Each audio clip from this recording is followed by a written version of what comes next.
Good evening, ladies and gentlemen. Thank you for coming out. My name is Julius Christopher Roberson, Jr. Today we're going to talk about a subject of childhood obesity. Childhood obesity is something that is taking over our youth here in this country.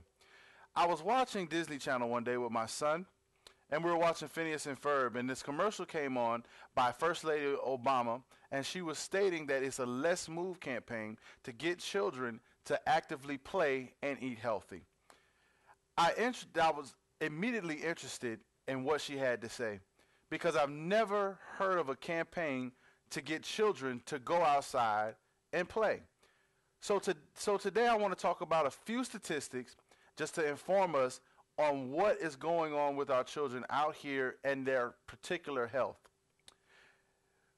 The word epidemic, whenever it is used, people automatically assume that we're talking about some widespread infectious disease killing millions of people every day. However, I want to submit to you and get you to understand this, that the leading cause of death in the United States of America is heart disease. Some prominent proponents that accompany obesity are high levels of cholesterol and high blood pressure. Both are contributing factors to heart disease. This is a situation to where our children are being introduced to heart disease at early ages, and it's hard to turn around. But today, after this information, hopefully you will be armed with enough stuff to go out and help your children to become more healthy and more active. The statistics I want to show you today, if you look at our PowerPoint slide here, between 1980 and 2008, the percentage of 2 to 5-year-olds in the United States that were considered obese went from 5% to 12.4%. The ages of 6 to 11 went from 6.5% to 19.6%, and the ages of 12 to 19 went from 5% to 18.1%. Childhood obesity has tripled in the past 30 years. But here we see an extra set of data. From 2009 to 2010, they did another study.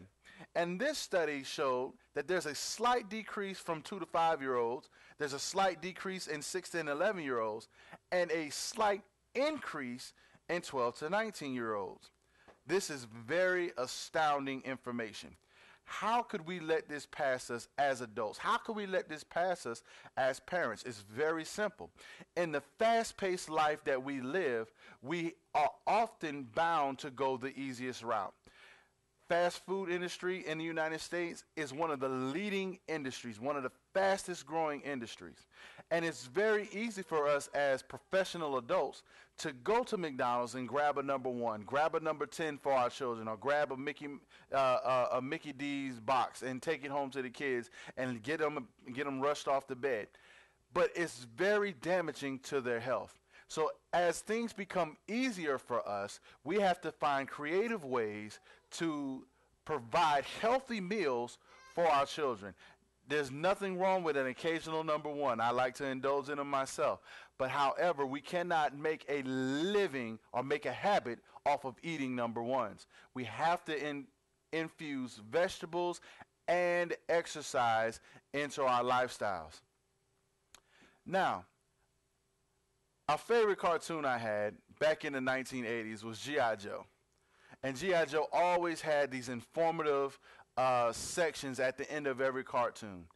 And one of the main characters of the G.I. Joe would say, "And now you know, and knowing is half the battle." Now that we know this information, we have a responsibility and a duty to our children to provide for them an excellent, healthy lifestyle so they can live out their lives in this nation, in this world, and be creative, be great, be productive members of our great society. Thank you for your time. Thank you for listening, and you have a wonderful evening.